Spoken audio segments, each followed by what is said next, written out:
So ayan, we are now here in our brooding spot. So we have our ring guards. So dito natin ilalagay yung ating mga chicks. After natin silang i-unload, din kukunin sila sa kanilang carton crates or carton trays. So we have here, ito yung gagamitin namin. Yan po ang tawag ay infrared brooder lamp. So first time namin gagawin or gagamit nito. So manual yung gagawin nating brooding. So it's so hot na dito sa sa loob. So next. So ayan. We have kuan pala 12 ring guards na ginawa, then 12 brooder lamps. Yan. Wala pang galloner or wala pang water dyan, pero later on meron na tayong galloners.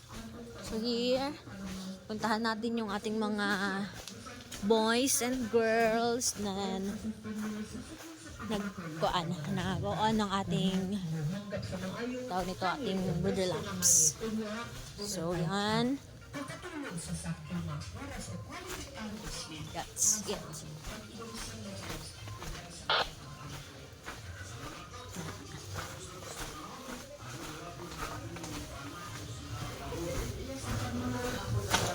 Ray!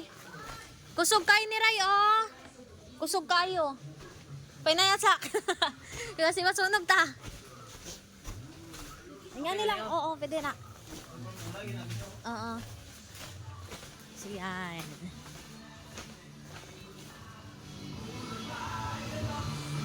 Ching!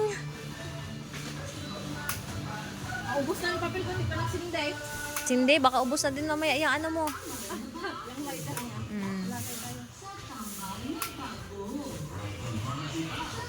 Meron na. Sige. Hinaya, baka masunog yung mga papel natin ngayon.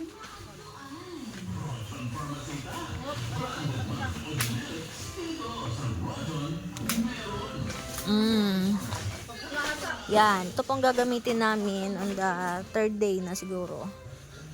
Ito.